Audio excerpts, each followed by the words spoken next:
As you know, this is, again, one of the sessions of the SME Evolution Program.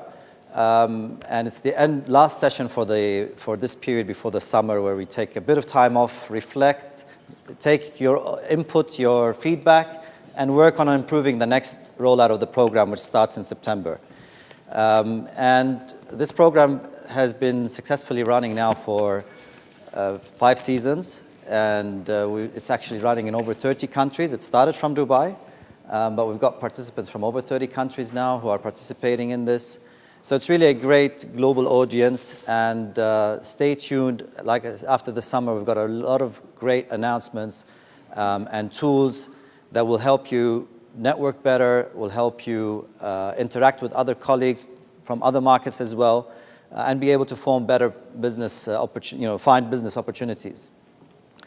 I'd like to thank our generous partners who make these events happen. Ittisalat locally is our key partner in the UAE, and we've got regional partners, Aramex, Google, Intel, and Dell, who are helping us roll this out in the other parts of the GCC.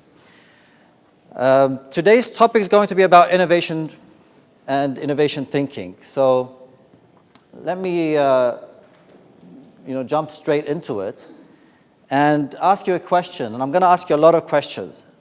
Is innovation important for your business? Okay, so it's good. Is it? But it doesn't seem it seems that it's important, but maybe not too important, because I didn't see the really aggressive yes.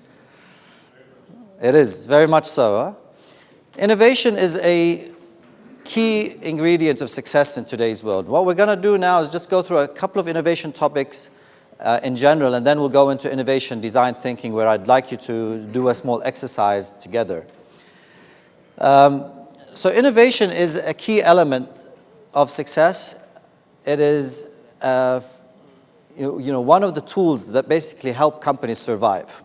And there are many examples of companies that were very, very successful, like Kodak in this case, who didn't innovate as fast or didn't jump onto the next wave of innovation, and basically have more or less died out. I'm a photographer, so in the old days when I was taking film, Kodak was really one of the best brands. It was a huge brand name that is out there. But now the newer generation probably doesn't know what Kodak is. So there are many examples of companies like that that were really thriving, but they weren't able to jump into the next stage of innovation, and through that process they basically died out. Any other companies that come to your mind? Which one? Apple? Still not there yet. They've basically slowed down on the innovation side. It's true, after Steve Jobs left, which is really, even though everyone said that nothing's going to happen, it's not going to change, but it's amazing what an impact this one person had on this huge organization. Our friend and colleague later, Dali, is going to talk about the importance of leadership in innovation. And that is an example of it. Steve Jobs was a driver, and you find that Apple isn't innovating as fast as it used to. But still there, it's still surviving, it's still a very, very big company. But there are other examples that have actually died out. RIM. They tried to change their name to BlackBerry just to hang in there, but then even that died. So Research in Motion, which is BlackBerry, just a couple of years ago was a de facto standard in business phones, right? Or if we were in this similar room a couple of years ago, maybe 90% of the people here, because you're all business people, were running, having BlackBerries with them. And they were so confident of their position that they didn't innovate as fast enough, and with time, they basically lost out and weren't able to jump onto the smartphone wave.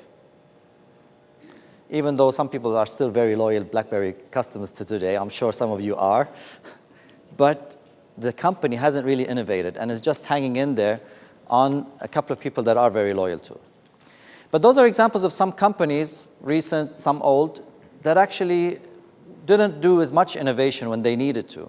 And this is something we'll come to later, that sometimes success holds people back from innovating. When we feel we're really doing well, etc., then the sense of urgency isn't there. The other very important thing for you to realize is that you, as small and medium businesses, are the engines of innovation. When large companies, even the most innovative ones we see in today's world, want to go out and innovate, what do?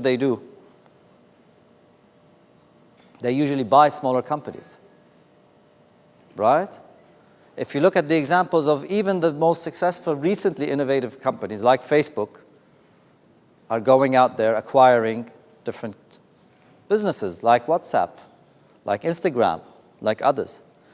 You know how big was Instagram when it was bought? How many people did they have? 70 people. For how many billions? A couple of billions dollars for 70 people. It's a small business. WhatsApp was bought for 19 billion. Again, not a huge amount of people, a small amount of people.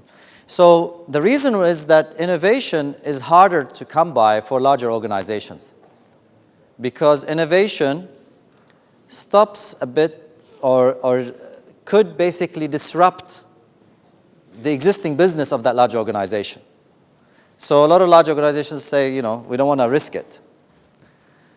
And smaller organizations, on the other hand, like us over here, are able to adapt much faster, are able to take a little bit more risks, and through that we can innovate much more. Make sense? Yeah. All right.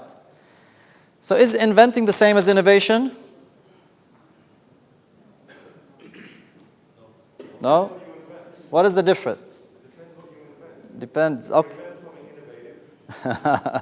So that's a good answer. You can't go wrong with that. So if you invent something innovative, it works, huh? So what is the difference between invention and innovation? Innovation is a continuous process. Okay, so innovation is a continuous process? Possibly.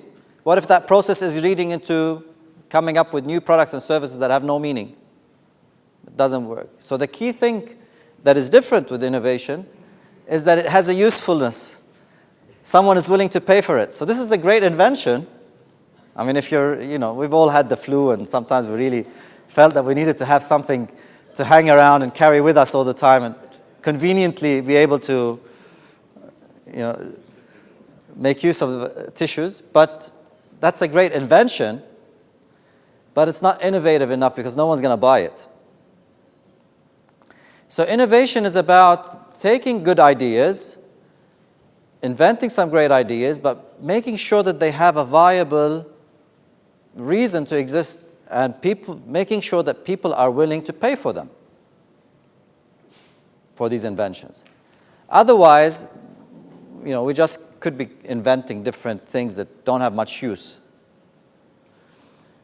So a triangular door could be a new way of looking at doors, but it's going to have a lot of people with head problems, hitting the top. So invention is about not just coming up. So the aim isn't to come up with the latest, greatest new thing that is out there. The aim is to come up with something that is good, new, and useful by a lot of people. So is product innovation the best form of innovation?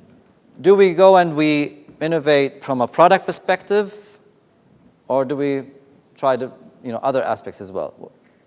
And which ones are usually more successful? Product? Yeah? So what would that innovation be? Would it be just product or a service, like someone here was saying? Could be a service as well. Can you do service innovation? Yeah? So product innovation is what comes to our mind first. But innovation can be in many different forms. Like you said, could be a service, could be the product, could be a pricing innovation, could be design, and a really powerful one is an experience innovation, where the whole experience is new, is interesting for people, people are willing to pay for it. That's really a sticky innovation. So what is a recent model of pricing innovation that you see happening out there? So traditionally, we buy something, we put up, we buy the microphone for X amount of dollars, we put a margin on it, we sell it for X plus that margin. But there are newer ways of doing pricing models. So, sorry, the lady here you wanted to say something? iTunes. iTunes. So that's a pricing model in terms of per phone, per song, low cost. You could basically buy. Yes? Give it away for free and create a great experience. So give it away for free and? Great experience. And have a great experience. So the freemium model is a very interesting business model on the pricing side. So give something away for free, but then if someone wants a better premium version of it, they need to pay. So that is pricing innovation, right? And it's become quite common in the app industry as well. Another form of pricing innovation is eBay, Priceline. so in terms of these mass coupons kind of. Everyone bids on the service. So the Everyone price is bids. set based on the bid price. Okay, so based on bids, Yeah. and everything's auctioned out, and based on the whatever you get. This is another kind of really good innovative pricing model. Also Bitcoin, which is the internet currency. Looking at So that's a whole, actually the whole thing is innovative, from the product, which is the coin, the virtual coin, to the way in which you can transact. So absolutely, so you're getting there. There are so many different ways that we can do various levels of innovation. Another form of pricing innovation is pay-as-you-go, which has become quite common these days, right? Service innovations, experience innovations. I mean, one of the good examples of an experience innovation is the Starbucks cafe concept. Now there are many other cafes out there, but the whole concept was an innovation, not in the actual product as much.